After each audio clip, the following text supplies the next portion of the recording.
Well, this is my favourite moment in the week, our rapid fire videos.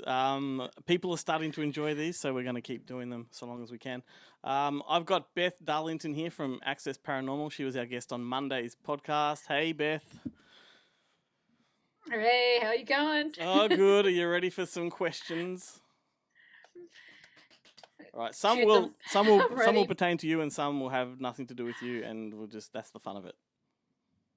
Cool. All right. So we'll start with one that kind of is slightly related to you. Who does ghost movies better, the Japanese, the English, or the Spanish? English is the history. It's spookier. Yeah, Awesome. English. As a paranormal researcher, what pisses you off the most about the field?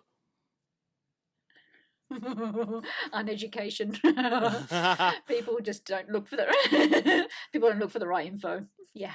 Excellent. Why do you enjoy engaging with skeptics so much?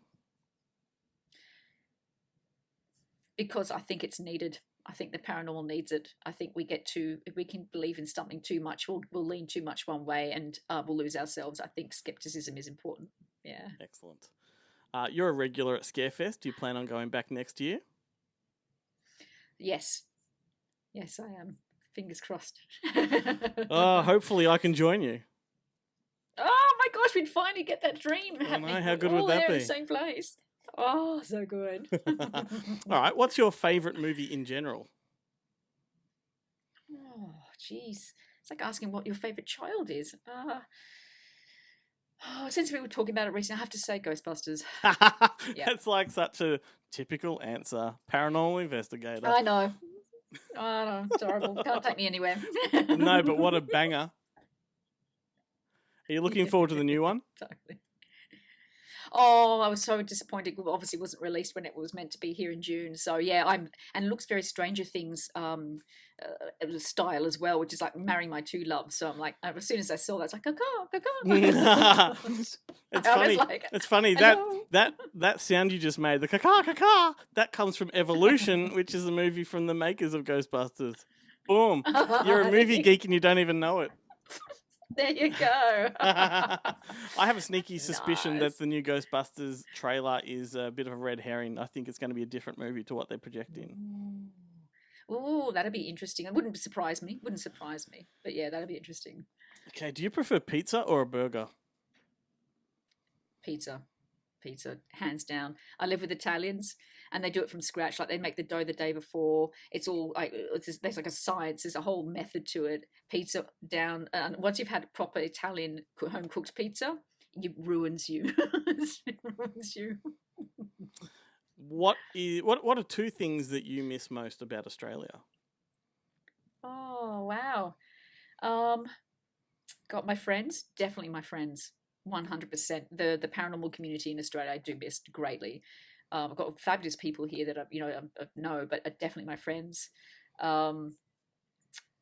That, and I guess you could say the constant sunny weather. You do get sunny weather here, hence one is actually got a little bit of a tan happening here, and I haven't been to Europe, so it's there is sun here. We do know what it looks like, but it's often for like a couple of days and then it goes. So I miss the constant sunny days. Yeah, you're right.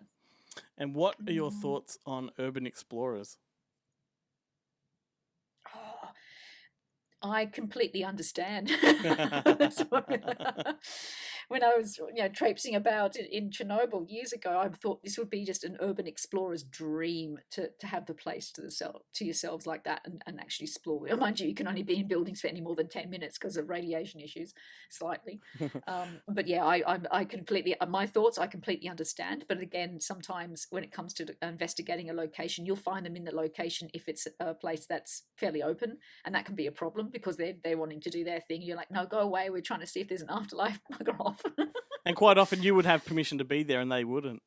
Yeah, that's exactly right. Yeah. But be careful. So you're a twin. Do you have a psychic connection? No. I don't know if we missed that gene. I don't know if something happened where they're like, no. I'm very much like our mum. My sister's very much like our dad. And and it's just so opposite in that way. And I think that's kind of impacted it. But no, we've not had any kind of psychic-y stuff going on. I'm jealous because sometimes other people you hear that they do. But yeah, we're just so different. So different. So you can't tell me what she's doing right now. No. I forgot it's like midnight here. Yeah, that's it. Oh no, she's in Singapore. She lives in Singapore, so that doesn't even like it. So yeah, so but it's just like she probably you got to make sure she watches this. She'll love it. So, will you be bringing back your Paracast podcast? I will be. I have to have the time to edit about a year's worth of audio from interviews and investigations I've still yet to have done. And I've also done an interview here with a lovely gentleman that's quite into like proper scientific investigation techniques. He's based in the States. So I will be bringing it back. It's almost like summertime here is like, and especially since we're allowed to go out now, it's like, see ya. That sits on the shelf for a little while, but it will be coming back, yes. Excellent. That's good to hear. And it's good that you've got all that content. There's nothing worse than having a podcast with nothing to do. That's right. And it made me miss home a lot too, because a lot of it's still from Australia. So it's like, oh, I remember that, or I remember that. So, now, if people watching this haven't listened to Monday's episode and aren't aware, you are the voice of our sort of intro promo on our podcast. And with a voice like yours, why aren't you a professional voiceover artist? You're going to ask the industry that same question. Have you tried to crack it? I have.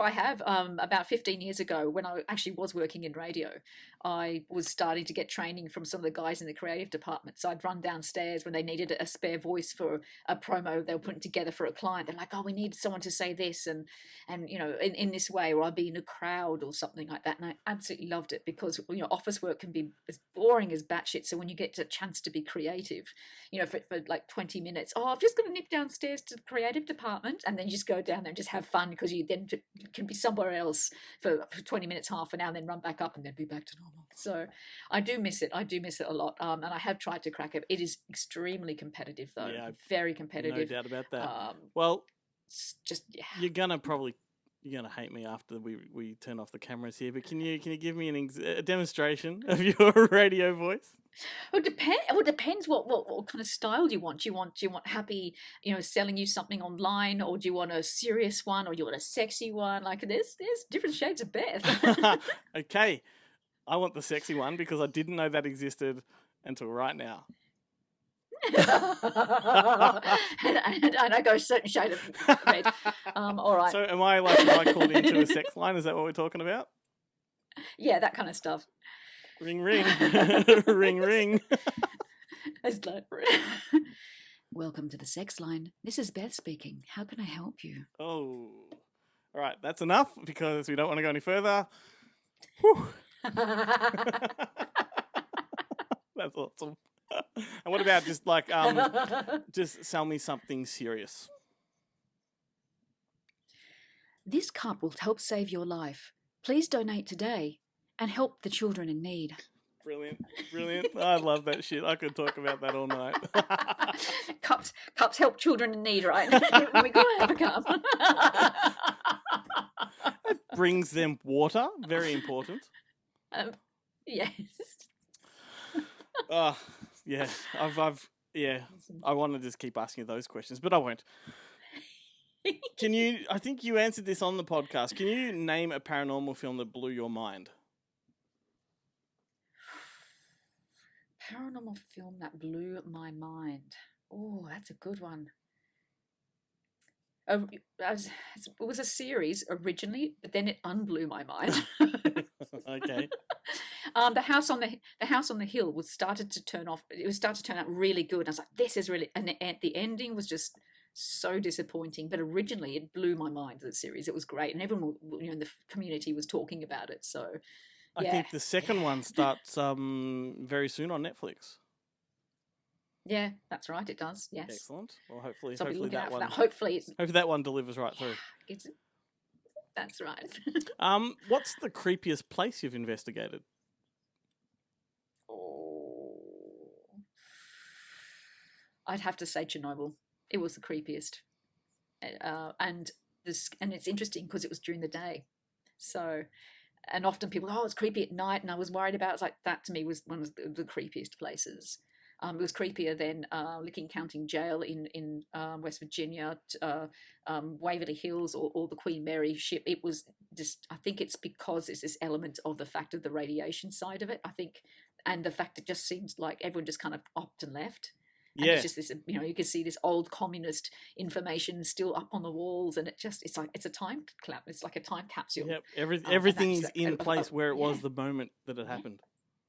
Oh yeah, incredible. And it was actually about 3 days afterwards because they didn't tell anybody at first, as you do. Well, that's true. We've all seen the series. Yes, and I want to see it. I haven't even seen it yet. I want to see that. Great. Oh, good. So, awesome. Would you rather spend a night in Waverly Hills Sanatorium, or would you rather explore the tunnels of Sydney? Because I've been to Waverley, I'd say the tunnels of Sydney. I'll say, and I worked in rail back in Sydney, and you think I was, a couple of times I'm like, so do you need me to do an inspection in the tunnels down there with the trains? Cough over here. I'm fascinated by tunnels. So good. Particularly when there's so many of them. Particularly when you hear stories of places that you always frequent, and then beneath them is this network of tunnels. That's incredible. Yeah. Yes. Can imagine what they're like here in London. Oh, absolutely. Is it what city is it? Seattle that has an underground city, like they abandoned the city because it started sinking or something like that, and they built over the top of it. Yeah, Seattle. Yeah, exactly. And there's still, and also, there's still some shop fronts that are down there. Yeah, and even in Edinburgh as well, there's the vaults where there was, they locked everybody off who had the plague, and then opened it up, years and years later. And there's like streets you can go down, and like shop fronts, you're going into the ground, but it just looks like a street, but it just all covered. Yeah, it's incredible. I would give anything to spend a week exploring that stuff. You and me both. How cool is that secret tunnel near the Macquarie Lighthouse in Sydney? Yes, interesting because it's near where I grew up. So I grew up around the area. I went to school around the area, so I know it very well. Yeah. Oh, I know. Creepy. How has that place not been explored since its rediscovery? That's what I want to know. Probably due to restriction from council. Yeah. Usually that's the way. It's often red tape that stops a lot of investigators getting anywhere. Because they only sort of rediscovered that. I know a lot of locals knew it was there, but I guess it didn't become common knowledge until probably 5-6 years ago. Did you find out what it actually was? No, I haven't been able to as yet, but we've always known it to be there. Well, I've done some reading on it, and what they've come up with, and there's photos to back it up. 2 things. Firstly, it was built during the war, and it was used as a platform for a spotlight to distract as a decoy for the Japanese submarines, so they would fire at the cliff face, whilst the artillery on top could then fire down on the sub. Oh, wow. Yeah. Wow. And then after that, it was used as a research facility. They did a lot of radiation research in there. Oh my gosh. Jeez, I'm glad we didn't go down. Nothing. There's more the magnetic side of some equipment that they were testing down there to facilitate, facilities elsewhere.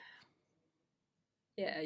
Oh, fascinating. There you go. Something about my local area I had no idea about. There are photos that they found recently of like a man standing on the edge of it, where it's fully built and it looks brand new, installing something. I guess it's a lantern or something. Yeah. Oh, anyway. Wow. There you go. Cool, man. Well, there we go. Well, that's about it for our rapid fire. Well, thanks so much for playing, and thank you for being on the podcast earlier in the week.